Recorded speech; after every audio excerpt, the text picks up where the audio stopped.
Pada zaman dulu, di sebuah desa terpencil bernama Karangjati, hiduplah seorang dukun tua yang dikenal sebagai Buyut Raji. Tubuhnya sudah membungkuk karena usia, tapi sorot matanya tetap tajam. Warga desa memanggilnya dengan berbagai nama. Si Raji tua, dukun pagar bumi. Namun nama yang paling sering disebutkan ialah Buyut Bengkong. Ia tinggal sendirian di sebuah rumah panggung tua yang berdiri di ujung barat desa, di dekat kuburan lama. Siang hari, Buyut Bengkong dikenal ramah. Ia menyembuhkan orang sakit dengan ramuan, menenangkan ibu hamil, bahkan membantu panen dengan doa-doa hujan. Tapi saat malam tiba, rumahnya seakan berubah. Api tungku tetap menyala walau tak ada yang memasak, dan suara-suara asing terdengar dari dalam, seperti bisikan dalam bahasa yang tidak dikenal. Lama-kelamaan, desas-desus pun menyebar. Katanya Buyut Bengkong bukan hanya dukun biasa. Ia telah menyeberangi batas antara ilmu hitam dan ilmu putih. Beberapa warga yang marah karena ladangnya rusak tanpa sebab mulai menuduh bahwa Buyut Bengkong telah mengirim santet.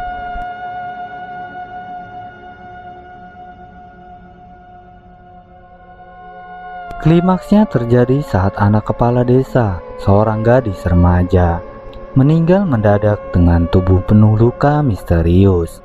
Tak ada yang bisa menjelaskan kematiannya. Tapi anehnya, malam sebelumnya ia dan teman-temannya mengaku mengendap-endap ke rumah Buyut Bengkong untuk melihat-lihat apa yang disembunyikan di balik rumahnya. Desa meledak dalam kemarahan. Buyut Bengkong ditangkap, diikat di tengah lapangan. Tak diberi kesempatan membela diri, ia hanya tertawa kecil saat warga mulai mengumpulkan kayu untuk membakarnya hidup-hidup.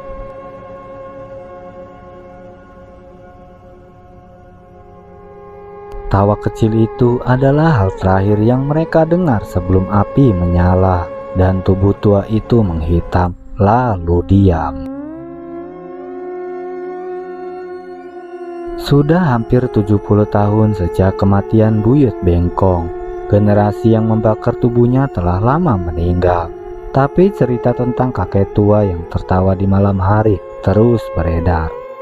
Awalnya dianggap hanya dongeng pengantar tidur, sampai suatu malam suara itu kembali terdengar. Desa Karangjati kini lebih modern. Sudah ada listrik, jalan beraspal, tapi rumah-rumah tua masih berdiri, dan di sanalah cerita ini dimulai kembali. Rumah milik keluarga Pak Wirya adalah yang pertama. Sebuah rumah joglo yang sudah ditempati 3 generasi. Malam itu sekitar pukul 2 dini hari, Ibu Wirya terbangun karena mendengar sesuatu. Tawa lirih pelan, seperti suara seorang yang tertahan napas tapi mencoba menertawakan sesuatu. Suara datang dari sudut dapur. Ia memanggil suaminya. "Pak, kamu dengar tidak?" Pak Wirya bangun, kesal. "Apaan sih Bu? Mimpi kali." Tapi suara itu terdengar lagi, sedikit lebih dekat. Kini dari ruangan tengah seperti ada yang berjalan pelan, langkah-langkah berat dan lambat. Mereka menyalakan semua lampu, tak ada apa-apa. Tapi ketika mereka membuka pintu ke kamar anak mereka yang masih kecil, bocah itu duduk di tempat tidur, menatap ke sudut ruangan. Hari pertama setelah suara itu, rumah Pak Wirya terasa dingin. Bukan karena cuaca, tapi suasana. Semua lampu sering mati sendiri. Radio tua menyala di tengah malam, memutar lagu Jawa kuno dengan suara mendengung.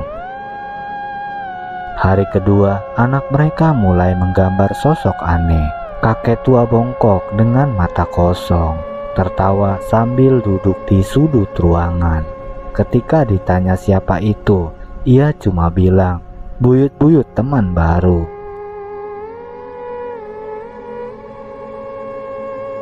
Hari ketiga, Pak Wirya menemukan luka panjang di lengannya saat bangun tidur. Seperti cakaran, tapi tidak berdarah. Di lantai dekat tempat tidurnya ada abu hitam, seperti sisa pembakaran. Di hari keempat, istrinya mulai berbicara sendiri, menatap kosong ke dinding dan tertawa kecil, sama persis dengan suara yang dulu mereka dengar. Pada hari kelima, burung-burung mati di pekarangan, tanpa luka, tanpa darah, tapi semua dengan paruh terbuka, seolah terkejut sampai mati. Semua cermin di rumah retak bersamaan. Pukul 2 dini hari, saat jam berdentang, suara itu kembali. Hari ketujuh mereka mencoba pergi dari rumah. Mobil dinyalakan, tak mau hidup. Mereka naik motor, ban meledak. Mereka lari ke jalan, tapi mendapati desa begitu sepi. Tak ada tetangga keluar rumah, semua pintu tertutup, tak ada cahaya.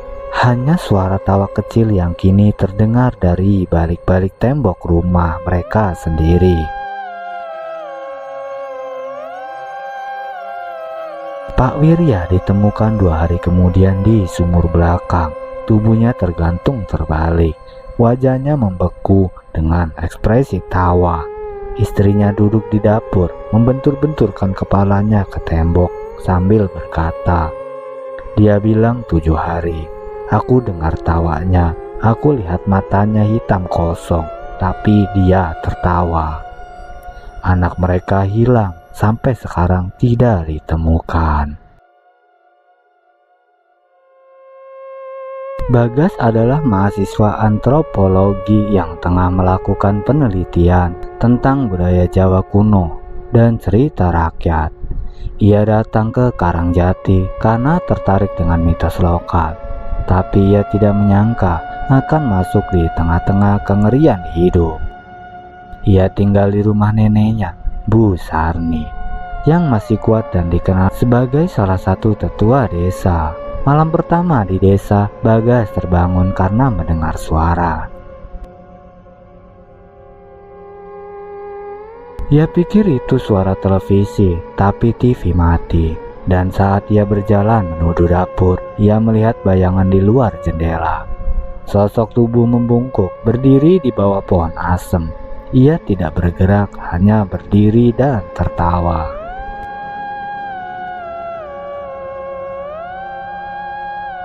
Esoknya, Bagas mulai bertanya ke warga, tapi semua menghindar, sampai akhirnya penjaga makam desa memanggil Bagas diam-diam.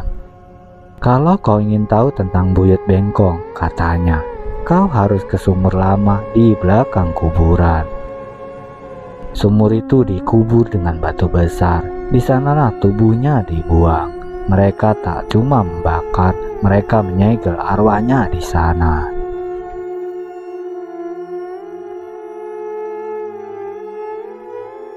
Bagas merasa makin tertarik, tapi juga makin ngeri. Ia memutuskan menyelidiki lebih dalam, mulai dengan membuka arsip desa, menelusuri kisah asli tentang malam ketika Buyut dibakar. Ia menemukan satu hal yang ganjil. Dalam catatan tua, Buyut Bengkong tidak pernah mati. Tidak ada yang benar-benar melihat tubuhnya hangus. Api besar menyala, tapi ketika padam, tubuhnya hilang. Yang tersisa hanya tali yang terbakar separuh.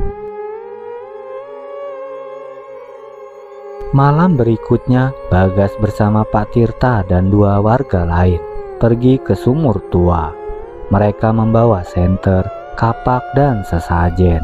Batu besar yang menutupi sumur diangkat. Di bawahnya, bau busuk menyeruak seperti daging hangus dan tanah basah. Tapi yang membuat mereka ketakutan bukan baunya. Di dasar sumur ada jejak tangan terbakar, seperti tangan manusia yang mencoba memanjat, meninggalkan bekas arang. Salah satu warga, Anton, langsung kabur, tapi ia terjatuh menabrak pohon, dan sebelum bangkit, terdengar tawa lirih di belakangnya. Ia menoleh, dan dari balik semak, sosok tubuh tua dengan mata gelap muncul, membungkuk, berjalan perlahan, dan berkata, "Sudah waktunya, Nak."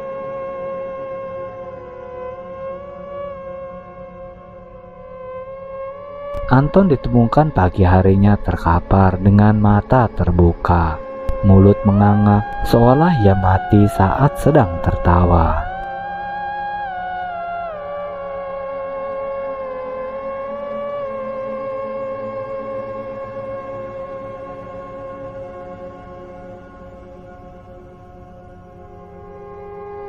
Malam itu setelah kejadian di sumur, Bagas mulai merasakan sesuatu berubah di dalam dirinya.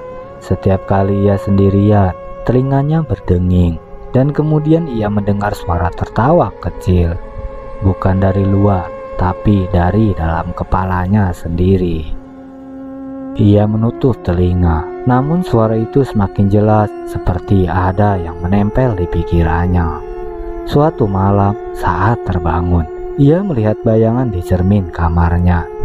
Sosok tua dengan tubuh bengkok berdiri di belakangnya, tersenyum lebar, matanya hitam pekat, dan berkata dengan suara rendah, "Kau membuka sumur itu, sekarang aku menempel padamu."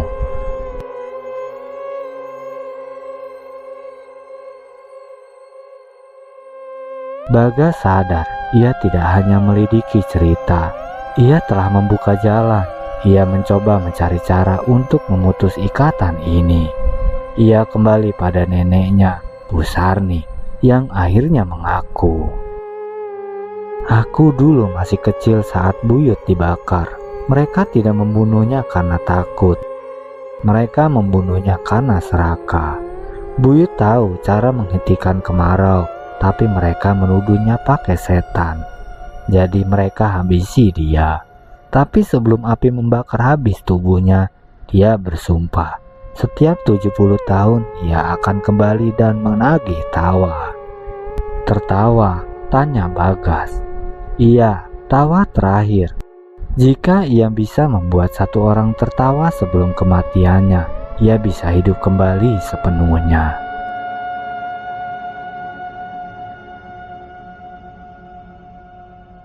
Sejak Bagas membuka sumur, desa gelap total. Listrik padam, hujan tidak turun, tapi suara petir terdengar dari jauh. Bagas memutuskan menghadapi arwah itu. Ia duduk di tengah ruang tamu, menyalakan lilin, membawa tali putih dan kendi berisi air bunga 7 rupa. Jam menunjukkan pukul 1.59 detik.